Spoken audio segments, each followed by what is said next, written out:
zivunaguye sinsoma ndasobanukiwe mbabwira uburyo Kagame Paul yambije intego n'icyerekezo bya guverinoma y'u Rwanda.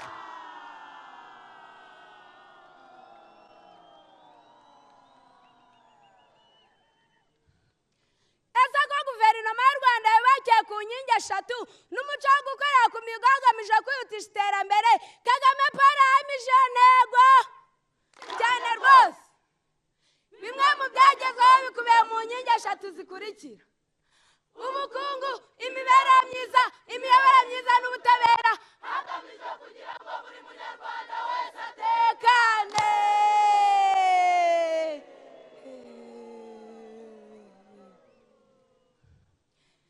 Inkingi y'ubukungu, ingo zifite umuriro w'amashanyarazi zavuye kuri 34.4 zigera kuri 82% by'abaturage bagejweho amazi meza. Hubatswe imihanda ya kaburimbo ingana na 76%. Hubatswe imihanda y'imigendano ingana na 67%. Hubatswe ibibuga by'indege bimwe biravugururwa bijyanye n'igihe turimo.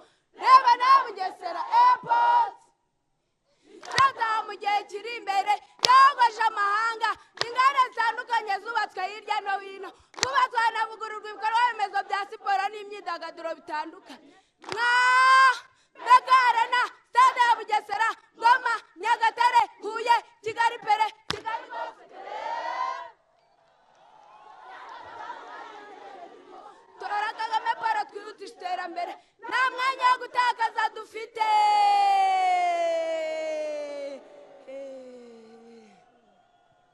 Inkingi y'imibereho myiza, hubatswe ibyumba by'amashuri 27,412. Hongewe umushahara wa mwarimu yikuba kabiri ndetse karenga.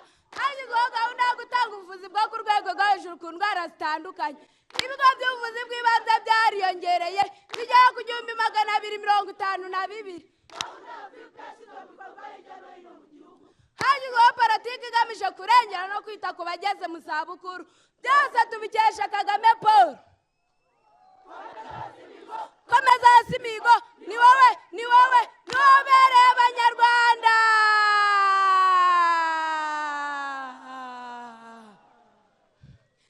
Inkingi y'imiyoborere myiza n'ubutabera, igipimo cy'ubumwe n'ubwiyunge cyavuye kuri 92.5 kigera kuri 94.7%. Hakomeje kwimakaza ubumwe n'ubwiyunge binyuze muri gahunda ya Ndi Umunyarwanda. Ku gipimo cya 97%, inzibutsanya za jenoside yakorewe Abatutsi zashyizwe mu marage ya UNESCO hagamijwe kubungabunga amateka yacu. Ambasade z'u Rwanda zavuye kuri 34 zigera kuri 48. Garuka urebe, u Rwanda rwabaye umuryango n'umubenda kurahiye.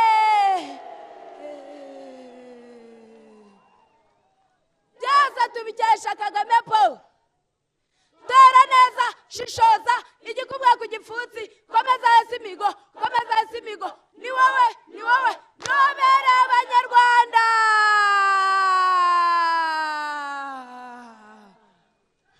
Si ibyo gusa kandi byuzanywe n'ibikorwa byakorewe mu karere ka Kirehe twishimira bibarizwa muri izo nkingi nka ibyanya by'irwamangana nasho, urugomero rwa Rusumo rwabyajwemo amashanyarazi rucaniye igihugu cyacu n'ibindi duhanye imbibi, Korosi Boda Market.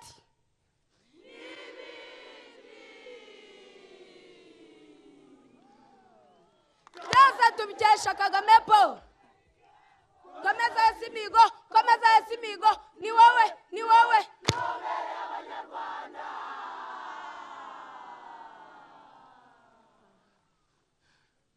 Binyuze mu nkingi eshatu za guverinoma y'u Rwanda, niyo migabo n'imigambi Kagame Paul azageza ku Banyarwanda nk'uko manifesto y'umuryango ibigaragaza.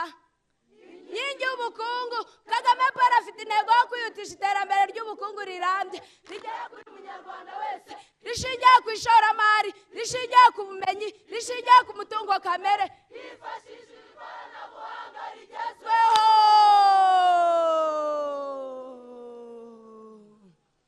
Inkingi y'imibereho myiza, Kagame Paul afite intego yo kugira umunyarwanda ufite ubuzima bwiza, ubumenyi n'ubushobozi bwo kwiteza imbere, guteza imbere igihugu cyo mu muryango utekanye urangwa n'indangagaciro z'umuco nyarwanda.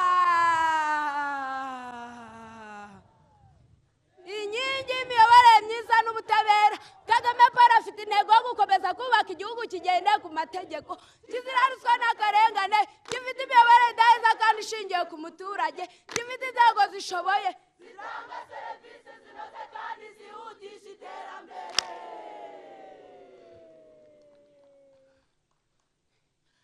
ubutumwa urubyiruko rw'akarere ka Kirehe twakihera abanyarwanda kuri uyu munsi wo kwamamaza umukandida wacu Kagame Paul ni ubuhe?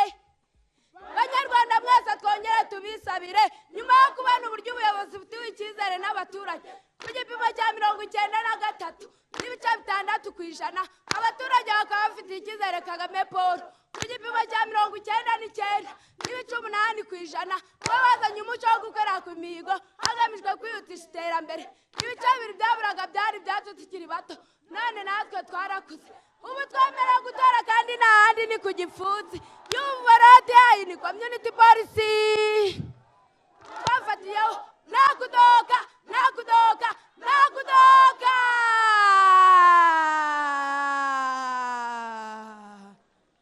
nyuma y'amatora abaturage mwese muratumiwe tuzahure mu gitaramo mpa